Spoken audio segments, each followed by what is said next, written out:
Chapter 10. Then Samuel took a flask of oil and poured it on his head and kissed him and said, Has not the Lord anointed you to be prince over his people Israel? And you shall reign over the people of the Lord, and you will save them from the hand of their surrounding enemies.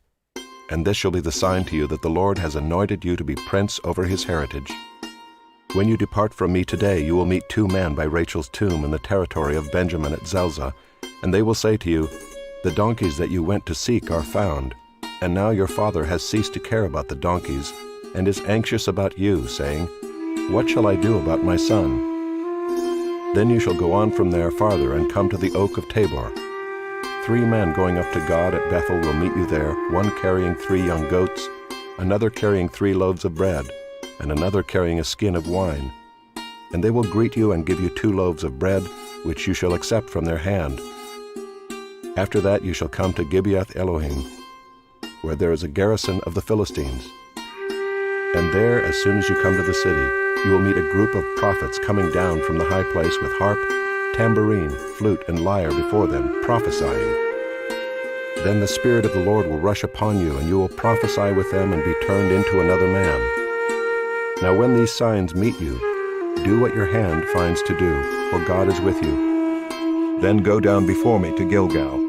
And behold, I am coming down to you to offer burnt offerings and to sacrifice peace offerings. 7 days you shall wait until I come to you and show you what you shall do. When he turned his back to leave Samuel, God gave him another heart, and all these signs came to pass that day. When they came to Gibeah, behold, a group of prophets met him, and the Spirit of God rushed upon him, and he prophesied among them. And when all who knew him previously saw how he prophesied with the prophets, the people said to one another, What has come over the son of Kish? Is Saul also among the prophets? And a man of the place answered, And who is their father? Therefore it became a proverb, Is Saul also among the prophets? When he had finished prophesying, he came to the high place. Saul's uncle said to him and to his servant, Where did you go? And he said, To seek the donkeys. And when we saw that they were not to be found, we went to Samuel. And Saul's uncle said, Please tell me what Samuel said to you. And Saul said to his uncle, He told us plainly that the donkeys had been found. But about the matter of the kingdom of which Samuel had spoken, he did not tell him anything. Now Samuel called the people together to the Lord at Mizpah, and he said to the people of Israel, Thus says the Lord, the God of Israel, I brought up Israel out of Egypt, and I delivered you from the hand of the Egyptians, and from the hand of all the kingdoms that were oppressing you. But today you have rejected your God, who saves you from all your calamities and your distresses, and you have said to him, Set a king over us. Now therefore present yourselves before the Lord by your tribes and by your thousands. Then Samuel brought all the tribes of Israel near, and the tribe of Benjamin was taken by lot. He brought the tribe of Benjamin near by its clans, and the clan of the Matrites was taken by lot. And Saul the son of Kish was taken by lot. But when they sought him, he could not be found. So they inquired again of the Lord, Is there a man still to come? And the Lord said, Behold, he has hidden himself among the baggage. Then they ran and took him from there. And when he stood among the people, he was taller than any of the people from his shoulders upward. And Samuel said to all the people, Do you see him whom the Lord has chosen? There is none like him among all the people. And all the people shouted, Long live the king! Then Samuel told the people the rights and duties of the kingship, and he wrote them in a book and laid it up before the Lord. Then Samuel sent all the people away, each one to his home. Saul also went to his home at Gibeah, and with him went men of valor whose hearts God had touched. But some worthless fellows said, How can this man save us? And they despised him and brought him no present. But he held his peace.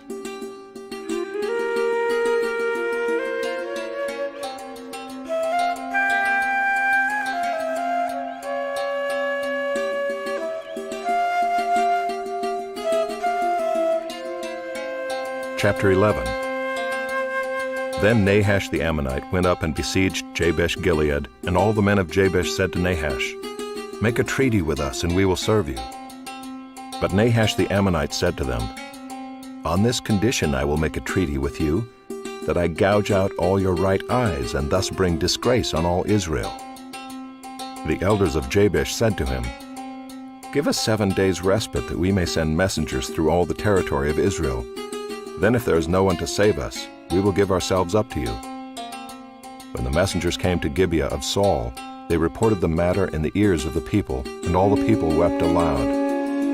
Now behold, Saul was coming from the field behind the oxen, and Saul said, "What is wrong with the people that they are weeping?" So they told him the news of the men of Jabesh, and the Spirit of God rushed upon Saul when he heard these words, and his anger was greatly kindled. He took a yoke of oxen and cut them in pieces and sent them throughout all the territory of Israel by the hand of the messengers, saying, "Whoever does not come out after Saul and Samuel, so shall it be done to his oxen." Then the dread of the Lord fell upon the people, and they came out as one man. When he mustered them at Bezek, the people of Israel were 300,000, and the men of Judah 30,000. And they said to the messengers who had come, "Thus shall you say to the man of Jabesh Gilead, Tomorrow, by the time the sun is hot, you shall have salvation." When the messengers came and told the men of Jabesh, they were glad. Therefore the men of Jabesh said, "Tomorrow we will give ourselves up to you, and you may do to us whatever seems good to you." And the next day Saul put the people in 3 companies, and they came into the midst of the camp in the morning watch, and struck down the Ammonites until the heat of the day. And those who survived were scattered, so that no 2 of them were left together. Then the people said to Samuel, "Who is it that said, 'Shall Saul reign over us?' Bring the men, that we may put them to death." But Saul said, "Not a man shall be put to death this day, for today the Lord has worked salvation in Israel." Then Samuel said to the people, "Come, let us go to Gilgal and there renew the kingdom." So all the people went to Gilgal, and there they made Saul king before the Lord in Gilgal. There they sacrificed peace offerings before the Lord, and there Saul and all the men of Israel rejoiced greatly.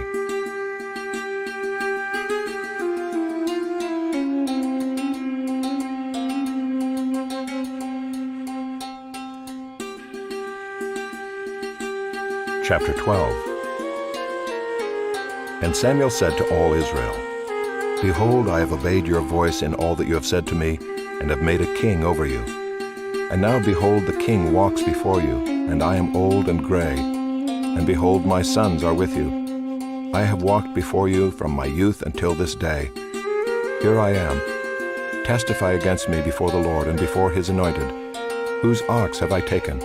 Or whose donkey have I taken? Or whom have I defrauded? Whom have I oppressed?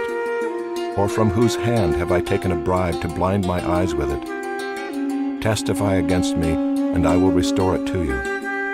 They said, "You have not defrauded us or oppressed us or taken anything from any man's hand." And he said to them, "The Lord is witness against you, and his anointed is witness this day, that you have not found anything in my hand." And they said, "He is witness." And Samuel said to the people, "The Lord is witness who appointed Moses and Aaron and brought your fathers up out of the land of Egypt. Now therefore stand still, that I may plead with you before the Lord concerning all the righteous deeds of the Lord that he performed for you and for your fathers.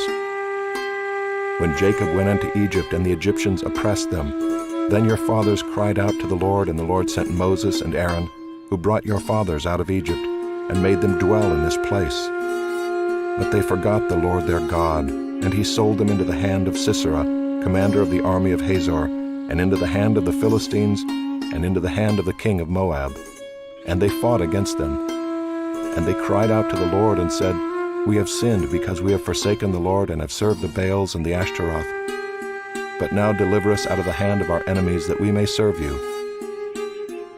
And the Lord sent Jerubbaal and Barak and Jephthah and Samuel, and delivered you out of the hand of your enemies on every side, and you lived in safety.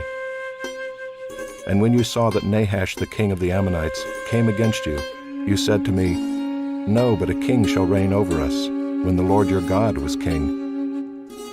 And now behold, the king whom you have chosen, for whom you have asked, behold, the Lord has set a king over you. If you will fear the Lord and serve him, and obey his voice, and not rebel against the commandment of the Lord, And if both you and the king who reigns over you will follow the Lord your God, it will be well. But if you will not obey the voice of the Lord, but rebel against the commandment of the Lord, then the hand of the Lord will be against you and your king. Now therefore stand still and see this great thing that the Lord will do before your eyes. Is it not wheat harvest today? I will call upon the Lord that he may send thunder and rain. And you shall know and see that your wickedness is great, which you have done in the sight of the Lord, in asking for yourselves a king. So Samuel called upon the Lord, and the Lord sent thunder and rain that day, and all the people greatly feared the Lord and Samuel. And all the people said to Samuel, Pray for your servants to the Lord your God, that we may not die, for we have added to all our sins this evil, to ask for ourselves a king. And Samuel said to the people, Do not be afraid. You have done all this evil. Yet do not turn aside from following the Lord, but serve the Lord with all your heart. And do not turn aside after empty things that cannot profit or deliver, for they are empty. For the Lord will not forsake his people for his great name's sake, because it has pleased the Lord to make you a people for himself. Moreover, as for me, far be it from me that I should sin against the Lord by ceasing to pray for you, and I will instruct you in the good and the right way. Only fear the Lord and serve him faithfully with all your heart. For consider what great things he has done for you. But if you still do wickedly, you shall be swept away, both you and your king.